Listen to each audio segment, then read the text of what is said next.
Samahan nyo kami for today para sa aming weekend getaway dito sa Clear Lake, Manitoba.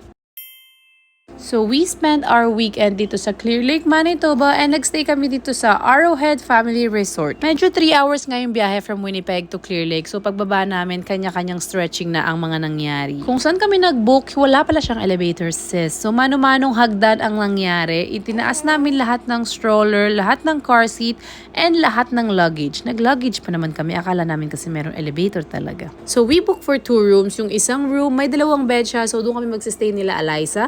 The other room, meron siyang isang bed pero may kitchen naman siya. Doon naman magsistay si na tita. Maaliwalas naman yung mga kwarto at kama nila. Makakapag-relax ka talaga. Sadyang yung hagdan lang talaga yung problema namin that weekend. So bago kami maglibot-libot sa labas, of course, ang ating amahin ay nag-ready ng gatas ni Kalibu. Ako rin nilabas ko na yung diaper caddy ni Kali. Itinabi ko na siya dun sa diaper caddy ni Eli. So nung pagkahapon, lumabas na kami at naglibot-libot. Nakita namin tong lake house na kainan pero by reservation pala siya. So, nag-preserve na kami for tomorrow's dinner na lang. Sinilip namin tong beach nila. Wala pang nagsiswimming at the moment kasi malamig na rin. Paggabi na rin kasi that time. So, lakad-lakad lang tayo. Saktong pahangin lang. Itong anak ko talaga, wala lang nakitang magandang view gawa ng pagkalagay mo talaga sa car seat para na siyang hinihele. Mahimbing na ang kanyang tulog dyan. Wala naman kaming itinerary ngayong first day since hapon or paggabi na rin kami dumating. Kakain lang naman kami ng dinner sa labas later. Sarado nga pala yung mga rentahan ng bangka or nung kayak kasi meron silang watercraft restriction. I'm not sure bakit.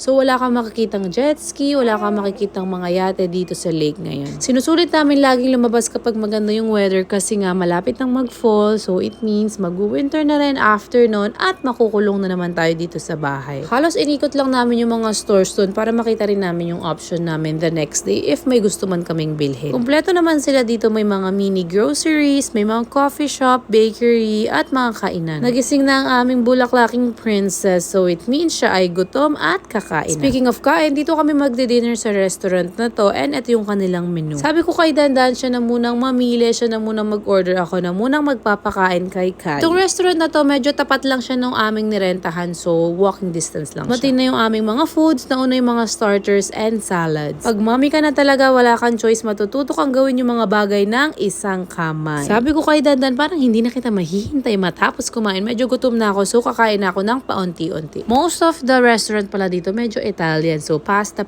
steak and chicken, mushroom, broccoli, and fried. Ayan ang aking order. Kanina yung salad and itong meatballs pasta. Isang subo lang ang nangyari at si Kali ay umiyak, so kailangan ko siyang ilakad for a while. Pagkatapos naming mag-dinner at gumabi na din, umakyat kami sa kanya-kanya naming room para makapagpahinga na, para may energy tayo for the next day. Si Kali dyan ay tulog na, itong si Eli ay may energy pa. Ang dami niyang dinalang laruan talaga for today's trip. Medyo nag-ikot-ikot ako sa room since tulog na nga si Kali at may pumukaw ng aking mata. Meron silang complimentary coffee dito. Meron silang coffee maker na may mini Nespresso. Since coffee is life, kahit anong oras pa yan ng gabi, nagtimpla ako ng isa. Parang trip ko kasing hindi matulog talaga for tonight. Charot lang, huwag kayong mag-alala, decaffeinated naman yung pinili kong flavor. So nakatulog naman ako that night.